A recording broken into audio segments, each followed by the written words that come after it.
El Porfiriato. El Porfiriato fue un periodo histórico de México que abarcó de 1876 a 1911. Se llamó así porque quien estuvo al frente del país fue Porfirio Díaz. Porfirio Díaz llegó a ser considerado por muchos como un héroe y protector de la nación, debido a sus destacadas victorias contra los franceses. Otros lo veían como un dictador, represor y asesino. Durante el tiempo que ocupó la presidencia, México por primera vez en la historia alcanzó una paz sostenida. Ingresó a la senda de gozo y modernidad, a cierto modo, en el concierto internacional. La inversión extranjera alcanzó cifras como nunca antes lo había hecho, y las comunicaciones se extendían a lo largo del territorio nacional, uniendo las principales ciudades y puertos. Su primera incursión en la política nacional se llevó a cabo en el año de 1867, después de la muerte de Maximiliano de Habsburgo. Contendió en las elecciones contra Benito Juárez, quien lo derrotó en las urnas. 4 años después, en las elecciones de 1871, vuelve a perder contra Benito Juárez, pero esta vez se levantó en armas con el llamado Plan de la Noria.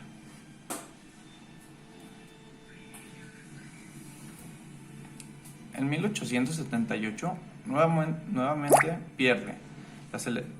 pierde las elecciones, pero esta vez en contra del Lerdo de Tejada, donde se levantó en armas con el llamado Plan de Tuxtepec. Derrotó al ejército lerdista y ocupó la presidencia, pero solo temporalmente, donde en las siguientes elecciones ganó con un 97% de los votos, convirtiéndose en el presidente de México. Orden y progreso del Porfiriato. Díaz modificó la Constitución, haciendo posible su retorno.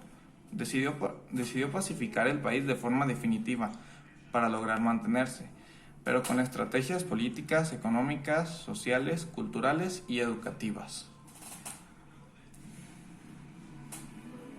Para poder sacar el atraso económico del país, es urgente modernizar, por lo que llegaron inversionistas procedentes de Estados Unidos, Francia e Inglaterra. Se introdujeron adelantos tecnológicos como la máquina de vapor, utilizada en diversas industrias, el telégrafo, la electricidad, el cinematógrafo, telefonía, automóvil, entre otros. Estas son algunas de las tecnologías que se crearon, o más bien llegaron a México durante el Porfiriato.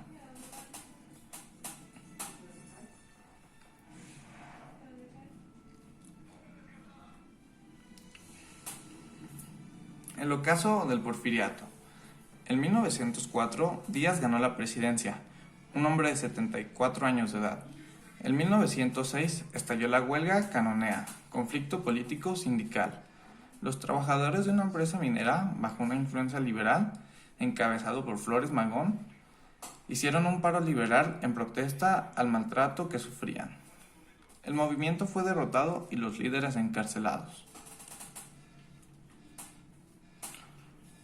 6 meses después, estalla otra de las huelgas que anuncia el ocaso de Porfirio Díaz, la huelga de Río Blanco en Veracruz.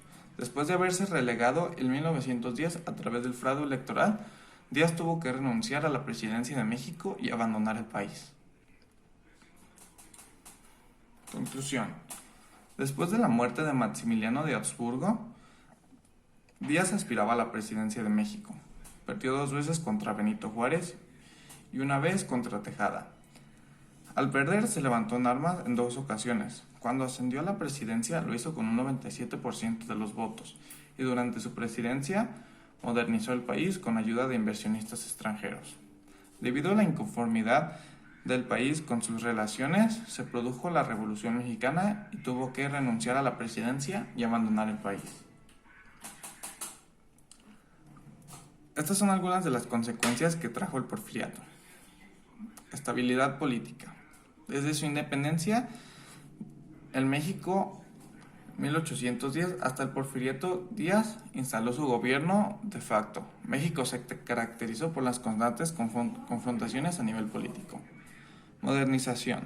El suministro de electricidad de las ciudades, el ferrocarril, la creación de complejidades industriales, la rehabilitación de instalaciones portuarias y el desarrollo de la minería de metales industriales abrieron las puertas a la modernización del país. Crecimiento económico.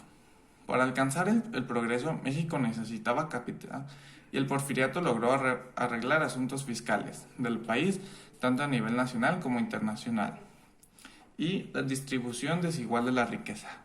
El capital estaba concentrado en pocas manos, especialmente inversores locales y extranjeros. Por otro lado, la tenencia de las tierras se privatizó, llevando a una mejor concentración de la propiedad de la tierra. Y fin.